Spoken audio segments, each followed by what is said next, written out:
तुम्हारा भी सपना आईआईटीएन बनने का था? अगर आपका जेई का पेपर अच्छा नहीं हुआ या आपने जेई में पार्ट नहीं लिया है, स्टिल आप आईआईटीज में जा सकते हो और सीयूईटी के थ्रू कोर्सेज को। अब मैं बीएचयू का बीएससी, डीयू का बीएससी छोड़ करके सर मैं आईआईटी में जाऊं? अगर आपको रिसर्च में, हायर स्टडीज में इंटरेस्ट है, कब कितने नंबर लाने पर आपको इस यूनिवर्सिटी में एंट्री मिल सकती है।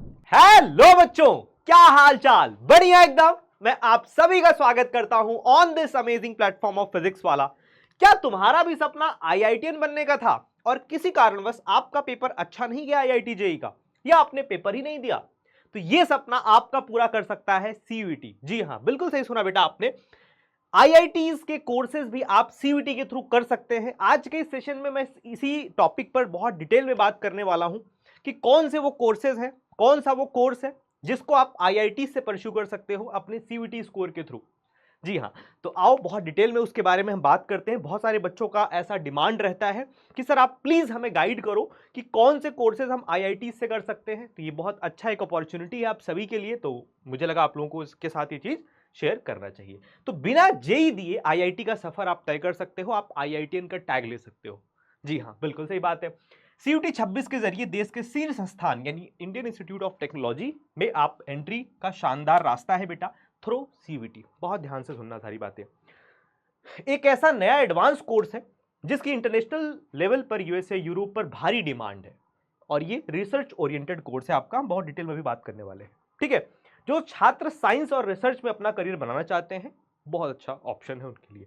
तो आओ देखते हैं, अगर आपका जेई का पेपर अच्छा नहीं हुआ या आपने जेई में पार्ट नहीं लिया है, स्टिल आप आईआईटीज में जा सकते हो और सीयूईटी के थ्रू कोर्सेज को कर सकते हो। आओ बताते हैं डिटेल में, उनके बारे में बात करेंगे। तो आज का जो हमारा सेशन का मेन टारगेट होने वाला है बेटा, वो इसी सेशन के इर्द गिर्द इसी टॉपिक्स पे घूमेगा कि इस डिग्री की क्या मतलब इंपॉर्टेंस है ना, how it is different from other normal courses, and कैसे आप एडमिशन ले सकते हो, क्या वो एलिजिबिलिटी क्राइटेरियाज होते हैं जिनको आपको फुलफिल करना पड़ेगा सो दैट आप यहां पर एंटर हो जाओ, ठीक है। अच्छा, फीस क्या है बेटा आपकी, स्कॉलरशिप वगैरह इन सब पे भी हम बात करेंगे, ठीक है। अच्छा, अब बीटेक नहीं लेकिन आईआईटी पक्का कर सकते हो आप सीयूटी से थ्रू।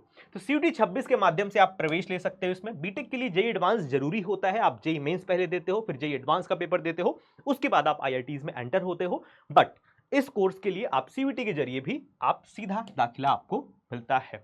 4 साल का बीएस प्रोग्राम होता है बेटा, है ना। ये कोर्स 4 साल का, है ना, बीएस प्रोग्राम होता है जो रिसर्च और इनोवेशन पर केंद्रित होता है। फॉर एग्जांपल, आप में से बहुत सारे बच्चे डिमांड करते हैं कि सर हमें रिसर्च और इनोवेशन सेक्टर में जाना है, ठीक है। तो उन बच्चों के लिए बहुत अच्छी अपॉर्चुनिटी है कि आप इन कोर्स को आईआईटी से कर सकते हो थ्रू सीयूटी, है ना, जिनको रिसर्च में अपना करियर बनाना है। 4 साल का ये कोर्स होता है बेटा, ठीक है। छात्रों के पास बायोलॉजी या केमिस्ट्री की विशेषज्ञता हासिल करने का शानदार मौका है। बीएस के 2 ही डोमेन अभी एक्टिव है बेटा इस साल में, है ना। कौन कौन से वो डोमेन है भाई, कौन कौन से वो डोमेन है, कौन कौन से वो डोमेन है बेटा, कौन कौन से वो डोमेन है। तो आप बायोलॉजी सेक्टर से भी आप कर सकते हो, ठीक है। बीएस बायोलॉजी से अगर आपको करना है या तो आपको केमिस्ट्री से करना है, इन दोनों सेक्टर से आप कंप्लीट कर सकते हो अपने इस कोर्स को। तो जिन भी बच्चों का शौक है बायो में या केमिस्ट्री में, वो अपना कंप्लीट कर सकते हैं। अच्छा जी, अब हम बात करेंगे बेटा, है ना, बीएससी और बीएस जो डिग्री होती है, हाउ इट इज डिफरेंट, क्या दोनों में मेन अंतर होते हैं, क्योंकि बच्चे बड़े कंफ्यूज होते हैं, है ना। सर हम तो बीएससी कर रहे थे, बीएचयू से बीएससी मिल रहा था, डीयू से बीएससी मिल रहा था, अब मैं बीएचयू का बीएससी, डीयू का बीएससी छोड़ करके सर मैं आईआईटी में जाऊं, आईआईटी धनबाद, है ना। अच्छा, एक चीज और मैं बता दूं आपका, जो धनबाद है आईआईटी धनबाद वो अलग है, आईआईटी धनबाद अलग है, आईआईटी धनबाद ये अलग है ना, ये कर्नाटका में है और वो आपका झारखंड में पड़ता है धनबाद। अच्छा, अब हम बात कर रहे हैं बेटा यहां पर कि कैसे इट इज डिफरेंट। तो अगर मैं बीएस डिग्री की बात करूं तो बीएस डिग्री जो होती है ना, पूरी तरीके से हाई लेवल रिसर्च पर आपका और स्पेशलाइजेशन पर केंद्रित होता है। मतलब बेसिकली रिसर्च वर्क के इर्द गिर्द पूरा एक कोर्स घूमता है, आपको डेप्थ फील कराई जाती है उस सब्जेक्ट की।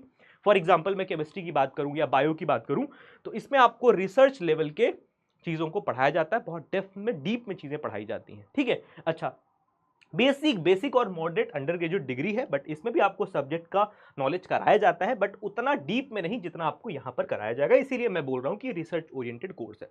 अच्छा जी, अब ग्लोबल पहचान, ये डिग्री मतलब फॉरेन में भी अगर आप देखो है ना, तो वहां पर एक एडवांस रिसर्च के लिए एक बहुत मान्य है बेटा, आपको दरवाजे खोलती है। सबसे बड़ी बात यह है कि आप आईआईटी की डिग्री ले जाकर के दिखाओगे तो आपके लिए बहुत सारी अपॉर्चुनिटीज तो ऐसे ही सामने आपको मिलेंगी, है ना। और यहां पर बीएससी के लिए आप जो है नेशनल लेवल पर अपना आप रीच बना सकते हो। करियर का लक्ष्य बेटा उन छात्रों के लिए है जिनको इंटरनेशनल लेवल पर साइंटिस्ट बनना है या पीएचडी करना है, रिसर्च में जाना है, उनको आप वो बीएस के थ्रू जा सकते हो, आईआईटी से अपनी डिग्री परस्यू कर सकते हो। अगर आपको नॉर्मली ग्रेजुएशन करना है, साइंस का नॉलेज आपको चाहिए है ना, कोई और टारगेट है आपका ग्रेजुएशन की डिग्री के बाद से, you can go with this course PSC, ठीक है ना। तो ये मेन डिफरेंस है दोनों के बारे में। ये कोर्स किसके लिए है? जिसको भाई रिसर्च का जुनून है, उन छात्रों के लिए परफेक्ट है जिनको फ्यूचर में साइंटिस्ट बनना है ना। सब्जेक्ट की डेप्थ आपको कराई जाएगी, है ना। सिर्फ आईआईटी के टैग के लिए इस कोर्स को कभी मत चुनना बेटा, है ना, क्योंकि परेशान हो जाओगे। आईआईटी का ठप्पा लगाना है सर इसलिए मैं जाकर के कोर्स ले लेता हूं, नहीं, ये गलती कभी मत करना। आपको खुद से ये डिसाइड करना पड़ेगा, अपना करियर इस के अकॉर्डिंग चुनना चाहिए बेटा कि आपका इंटरेस्ट किस चीज में है, आपको फ्यूचर में बनना क्या है, भविष्य में आप क्या बनना चाहते हो, है ना, उसके अकॉर्डिंग आप अपने फ्यूचर का सिलेक्शन करना। अगर आपको रिसर्च में, हायर स्टडीज में इंटरेस्ट है ना, तो ही आप इस कोर्स के साथ जाना, ठीक है बेटा। चलो, रिसर्च में अगर रुचि नहीं है तो ये कोर्स आपके लिए नहीं है, बहुत क्लियर मैं बता रहा हूं, क्योंकि पीडब्ल्यू आपको कभी भी इधर उधर गुमराह नहीं करता, हर चीज को फैक्ट पे बातें करता है, बहुत एकदम आपका डिसीजन होना चाहिए, बिल्कुल ट्रू फैक्ट्स पे हम बात करेंगे। कैंपस के बारे में हम देख लेते हैं बेटा, है ना। ये कर्नाटका में पड़ता है, जैसे मैंने बोला है ना, आईआईटी धनबाद जो है ये आपका कर्नाटक में पड़ता है और लगभग 470 एकड़ का बहुत एक बड़ा कैंपस है, तो आपको मतलब काफी अच्छा एक एक्सपोजर मिलेगा बेटा, ठीक है। और इसे धनबाद समझने की गलती मत करो, धनबाद झारखंड वाला, आईटी धनबाद वो अलग है, ठीक है। अब यहां पर सबसे मेन बात ये होती है ना आईटीज में पढ़ने की, वहां के एलुमनाई से आपकी नेटवर्किंग होती है। सोचो अब जो जे एडवांस देकर के आएगा वो बच्चा भी इसी कैंपस में पढ़ रहा होगा जो बीटेक कर रहा होगा, और आप भी उन्हीं के साथ पढ़ रहे होगे, तो वो एनवायरमेंट, वो एक्सपोजर जो आपको मिलता है वो नेक्स्ट लेवल का होता है, वो आपको फ्यूचर में भी काफी काम आता है, कई तरीके से आपको हेल्पफुल रहता है, ठीक है। इस संस्थान में सीधे भारत के सर्वश्रेष्ठ संस्थान यानी आईआईटी बॉम्बे से आपको गाइडेंस प्रोवाइड होती है भाई, है ना, वहां से टाई अप है। और प्रीमियम इकोसिस्टम है बेटा, कैंपस भारत के सबसे बेहतरीन इंजीनियरिंग और रिसर्च नेटवर्क का एक अभिन्न हिस्सा है, तो यहां पर आपको बिल्कुल अच्छा एक्सपोजर मिलने वाला है भाई, इसमें कोई दो राय नहीं है। 12th की क्या एलिजिबिलिटी है बेटा? साइंस स्ट्रीम अनिवार्य है, मतलब आप जो है साइंस स्ट्रीम से होने चाहिए, और कक्षा 12वीं में बेटा, है ना, और आपका जनरल कैटेगरी के लिए आपको 12th में कम से कम 60% तो मार्क्स होने ही चाहिए, तभी आप इस कोर्स में एंटर हो सकते हो, है ना। अगर आप ओबीसी एससी एसटी कैटेगरी से हैं तो 55% मार्क्स से भी काम चल जाएगा।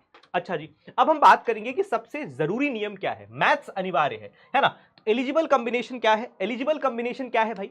तो एलिजिबल कॉम्बिनेशन क्या है? पीसीएम से अगर आपके पास में मैथ्स जरूरी है बेटा, मतलब मैथ्स तो आपके पास में होना ही चाहिए, ठीक है जी। अच्छा, मतलब सर मैथ्स होना चाहिए, बायो वाले नहीं कर सकते?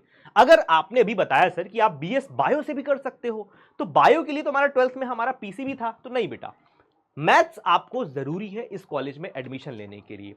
सीबीएसई बोर्ड के जो बच्चे होते हैं ना, वो मैथ्स बायो दोनों ले लेते हैं, है ना। तो अगर आप मैथ्स भी है बायो भी है तब आप बायो के साथ जा सकते हो, मतलब इस यूनिवर्सिटी में आपको एंटर करना है तो 12th में आपका मैथ पढ़ा हुआ होना चाहिए, या तो आप पीसीएम से हो या तो पीसीएमबी, मैथ बायो दोनों लिए हो। मैथ जरूरी है भाई, दिखाता हूं मैं तुमको, है ना।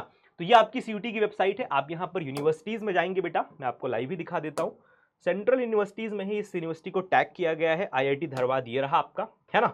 यहां पर देखो आप बीएस डिग्री बायोलॉजी में भी आप कर सकते हो बेटा, बीएस डिग्री आप बायो में भी कर सकते हो, और साथ साथ केमिस्ट्री में भी आप कर सकते हो, ठीक है जी। अच्छा, अब आप जब यहां पर करोगे बेटा तो आप देख सकते हो बहुत क्लियरली कि must have studied physics chemistry biology and mathematics 11th and 12th level. BS bio से अगर आप करना चाहते हो तो फिजिक्स केमिस्ट्री बायोलॉजी भी आपका होना चाहिए, और मैथ्स भी, मतलब मैथ्स तो कंपलसरी है भाई साहब, समझे ना, है ना। और अगर आप केमिस्ट्री से करना चाहते हो तो इसमें भी है physics chemistry mathematics and biology, या तो फिर आपका फिजिक्स केमिस्ट्री मैथ भी हो आपका, है ना। मतलब मैथ इज द कंपल्सन, बिना मैथ के आप इस यूनिवर्सिटी में, इस आईआईटी में नहीं जा सकते हो, बहुत क्लियर कट, ठीक है बेटा। चलो भाई, तो समझ में आ गई बात भाई, है ना।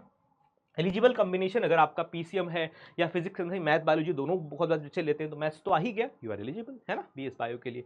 तो ये सारी चीजें होती है, ये आपको ध्यान देना है बेटा। नॉट एलिजिबल पीसीबी वाले, बिना मैथ्स वाले, अगर केवल आप बायो ग्रुप से हो तो आप यहाँ पर एलिजिबल नहीं हो, इस यूनिवर्सिटी में मैथ्स जरूरी होता है, ठीक है बेटा। बायो के लिए भी मैथ्स होता है। चलो भाई, अब हम बात करेंगे बेटा कट ऑफ और कंपटीशन क्या है, कब कितने नंबर लाने पर आपको इस यूनिवर्सिटी में एंट्री मिल सकती है, आओ बताता हूं भाई। तो बहुत सीमित सीटें हैं भाई, क्योंकि नया कोर्स है, अभी बूम कर रहा है ये बेटा, है ना। ना, इसमें कई सीटों की संख्या मतलब काफी कम है, जिससे आपका जो है कंपटीशन थोड़ा हाई होता है और कट ऑफ भी काफी हाई जाती है।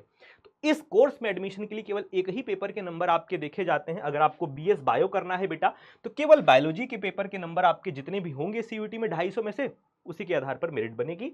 बीएस केमिस्ट्री करना है तो केवल केमिस्ट्री का मेरिट आपका लगेगा यहां पर। अच्छा जी, अब 250 में से अगर 230 से 240 नंबर आपके आ रहे हैं, तब आप एलिजिबल हैं। काफी हाई कट ऑफ जाती है, मैं ज्यादा ही बता रहा हूं पहले राउंड के हिसाब से। अमूमन आपका 200 प्लस अगर आप लाओगे तो आप सेफ जोन में हो। ठीक है बेटा, चलो ये चीज हो गया। तो अब हम एक बार कंक्लूजन देख लेते हैं कि हमारा कंक्लूड नोट क्या है भाई पूरे सेशन का। तो जो छात्र मतलब फॉरेन में एक अपना करियर देख रहे हैं, रिसर्च ओरिएंटेड पढ़ाई करना चाहते हैं, उनके लिए ये कोर्स है भाई। सबसे सिंपल सी बात है।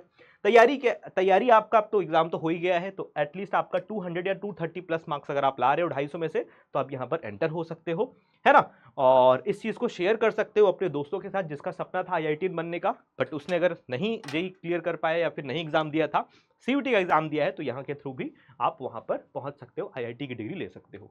कोई भी डाउट है आपके इसके अलावा बेटा, तो बेझिझक आप कमेंट बॉक्स में टाइप कर सकते हो, मैं पर्सनली उसको रिवर्ट करूंगा। And wish you all the very best, lots of love.